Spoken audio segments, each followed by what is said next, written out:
Good morning Kerala. ഇന്ന് November 15. Kerala ഹൈക്കോടതിയുടെ സുപ്രധാന വിധി. SIR പദ്ധതി നടപ്പാക്കൽ തദ്ദേശ തെരഞ്ഞെടുപ്പ് വരെ മാറ്റിവെക്കാനുള്ള സർക്കാർ അപേക്ഷ തള്ളി. സ്പെഷ്യൽ ഇൻവെസ്റ്റിഗേഷൻ റിവിഷൻ നടത്തിപ്പ് ഡിസംബറിലെ തദ്ദേശ സ്വയംഭരണ തെരഞ്ഞെടുപ്പ് കഴിഞ്ഞ ശേഷം മതിയെന്ന സംസ്ഥാന സർക്കാരിന്റെ ആവശ്യം കേരള ഹൈക്കോടതി തള്ളി. പദ്ധതി നടപ്പാക്കാൻ വേണ്ടി തിരഞ്ഞെടുപ്പ് പ്രക്രിയ വൈകിപ്പിക്കാൻ കഴിയില്ലെന്ന് കോടതി വ്യക്തമാക്കി. ബീഹാർ തിരഞ്ഞെടുപ്പ് വിജയം. NDAയുടെ മുന്നേറ്റം. മുഖ്യമന്ത്രി സ്ഥാനാർത്ഥിയെ പ്രഖ്യാപിക്കാതെ BJP. ബീഹാർ നിയമസഭാ തെരഞ്ഞെടുപ്പിൽ NDAക്ക് വൻ വിജയം നേടാൻ കഴിഞ്ഞതിനു ശേഷം പ്രധാനമന്ത്രി നരേന്ദ്രമോദി BJP ആസ്ഥാനത്ത് നടന്ന വിജയാഘോഷത്തിൽ പ്രവർത്തകരെ അഭിസംബോധന ചെയ്തു. ബീഹാറിലെ ഈ വിജയം അടുത്ത വർഷം തിരഞ്ഞെടുപ്പ് നടക്കാനിരിക്കുന്ന കേരളം, പശ്ചിമ ബംഗാൾ തുടങ്ങിയ സംസ്ഥാനങ്ങളിൽ വിജയം നേടാനുള്ള ഊർജമാകുമെന്ന് അദ്ദേഹം അഭിപ്രായപ്പെട്ടു. എന്നാൽ മുഖ്യമന്ത്രി സ്ഥാനത്തേക്ക് നിതീഷ് കുമാറിനെ ഔദ്യോഗികമായി പ്രഖ്യാപിക്കാൻ പ്രധാനമന്ത്രിയോ ആഭ്യന്തരമന്ത്രി അമിത് ഷായോ തയ്യാറായില്ല. മുഖ്യമന്ത്രി സ്ഥാനത്തെ ചൊല്ലിയുള്ള ചർച്ചകൾ മുന്നണിയിൽ തുടരുന്നതായി റിപ്പോർട്ടുകളുണ്ട്. ശബരിമല സ്വർണമോഷണം. ദേവസ്വം ബോർഡ് മുൻ പ്രസിഡന്റ് പത്മകുമാറിനെ ഇന്ന് ചോദ്യം ചെയ്യും. ശബരിമല ദ്വാരപാലക ശില്പങ്ങളിൽ നിന്നും ശ്രീകോവിലിന്റെ വാതിൽ ഫ്രെയിമിൽ നിന്നും സ്വർണം മോഷണം പോയ സംഭവത്തിൽ അന്വേഷണ കാലാവധി നീട്ടി ചോദിക്കാൻ പ്രത്യേക അന്വേഷണ സംഘം ഇന്ന് ഹൈക്കോടതിയെ സമീപിക്കും. കേസിൽ കൂടുതൽ വിവരങ്ങൾക്കായി തിരുവിതാംകൂർ ദേവസ്വം ബോർഡ് മുൻ പ്രസിഡന്റ് പത്മകുമാറിനെ ഇന്ന് ചോദ്യം ചെയ്യും. തദ്ദേശ തെരഞ്ഞെടുപ്പ്. തിരുവനന്തപുരം കോർപ്പറേഷൻ ഭരണം LDFന് നഷ്ടമാകുമെന്ന് മുരളീധരൻ. വരാനിരിക്കുന്ന തദ്ദേശ സ്വയംഭരണ തെരഞ്ഞെടുപ്പിൽ തലസ്ഥാനമായ തിരുവനന്തപുരം കോർപ്പറേഷനിൽ LDFന് ഭരണം നഷ്ടമാകുമെന്ന് കോൺഗ്രസ് നേതാവ് മുരളീധരൻ അഭിപ്രായപ്പെട്ടു. ഇത് സംസ്ഥാന ഭരണത്തിന്റെ മാറ്റത്തിന് ഒരു സൂചനയായിരിക്കുമെന്നും അദ്ദേഹം കൂട്ടിച്ചേർത്തു. അതേസമയം പ്രാദേശിക തെരഞ്ഞെടുപ്പിനായുള്ള സ്ഥാനാർത്ഥി നിർണയ ചർച്ചകൾ പ്രധാന മുന്നണികളിൽ പുരോഗമിക്കുകയാണ്. കൊച്ചി കോർപ്പറേഷനിലേക്കുള്ള ബാക്കി സ്ഥാനാർത്ഥികളെ NDA ഇന്ന് പ്രഖ്യാപിക്കാൻ സാധ്യതയുണ്ട്.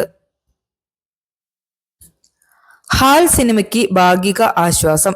CBFC നോട്ടീസ് ചോദ്യം ചെയ്ത ഹർജിയിൽ ഹൈക്കോടതി വിധി.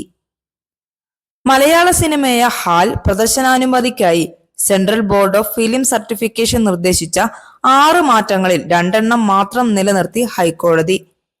നീക്കം ചെയ്യണമെന്ന് കോടതി ശരിവച്ച 2 ഭാഗങ്ങൾ ഒഴിവാക്കി സിനിമ സമർപ്പിച്ചാൽ 2 ആഴ്ചയ്ക്കുള്ളിൽ പുതിയ സർട്ടിഫിക്കേഷൻ നൽകണമെന്ന് ജസ്റ്റിസ് VG അരുൺ ഉത്തരവിട്ടു. ശക്തമായ മഴയ്ക്ക് സാധ്യത. പത്തനംതിട്ട, കോട്ടയം, ഇടുക്കി ഉൾപ്പെടെയുള്ള ജില്ലകളിൽ IMD ഓറഞ്ച് അലർട്ട്. തീരങ്ങളിൽ കടൽക്ഷോഭ മുന്നറിയിപ്പ്. നവംബർ 17, 18 തീയതികളിൽ കേരളത്തിൽ ഒറ്റപ്പെട്ട ശക്തമായ മഴയ്ക്കും ഇടിമിന്നലിനും സാധ്യതയുണ്ടെന്ന് കേന്ദ്ര കാലാവസ്ഥാ വകുപ്പ് മുന്നറിയിപ്പ് നൽകി. പത്തനംതിട്ട, കോട്ടയം, ഇടുക്കി തുടങ്ങിയ ജില്ലകളിൽ യെല്ലോ അലർട്ട് പ്രഖ്യാപിച്ചിട്ടുണ്ട്. കൂടാതെ ആലപ്പുഴ മുതൽ കണ്ണൂർ വരെയുള്ള തീരപ്രദേശങ്ങളിൽ കടൽക്ഷോഭത്തിനും ഉയർന്ന തിരമാലകൾക്കും സാധ്യതയുണ്ടെന്ന മുന്നറിയിപ്പ് നൽകി. ചെറിയ മത്സ്യബന്ധന യാനങ്ങൾ ഈ ദിവസങ്ങളിൽ കടലിൽ പോകുന്നതും പൂർണ്ണമായും ഒഴിവാക്കണമെന്ന് നിർദ്ദേശമുണ്ട്. സെൽഫി എടുക്കാൻ ശ്രമിക്കുന്നതിനിടെ ദുരന്തം. ദുബായിൽ കെട്ടിടത്തിൽ നിന്ന് വീണ് കോഴിക്കോട് സ്വദേശിയായ 19-കാരൻ മരിച്ചു.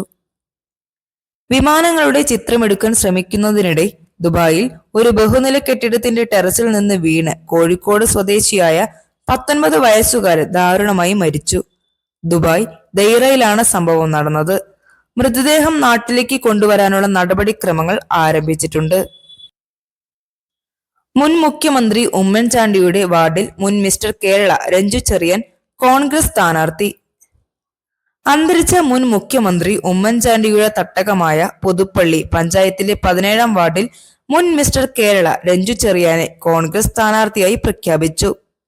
സാമൂഹ്യ പ്രവർത്തന രംഗത്തും കായിക പരിശീലനത്തിലൂടെയും നാട്ടുകാർക്ക് സുപരിചിതനാണ് രഞ്ജു ചെറിയാൻ. പ്രകൃതി സംരക്ഷണത്തിന് ഊന്നൽ. വയനാട്ടിൽ ഹെയ്ക്കി ബാനക്കോ പക്ഷി നിരീക്ഷണോത്സവം തുടങ്ങി.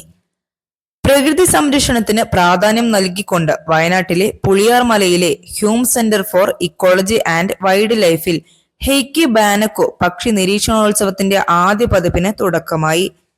പ്രമുഖ പക്ഷി നിരീക്ഷകർ, വിദ്യാർത്ഥികൾ, പരിസ്ഥിതി ശാസ്ത്രജ്ഞർ എന്നിവരെ പങ്കെടുപ്പിച്ചുകൊണ്ട് വിദഗ്ധ പ്രഭാഷണങ്ങൾ, സിറ്റിസൺ സയൻസ് വർക്ക്ഷോപ്പുകൾ, വിവിധയിനം പക്ഷികളെ തിരിച്ചറിയാനുള്ള പ്രദർശനം തുടങ്ങിയവ മേളയിൽ നടക്കുന്നുണ്ട്.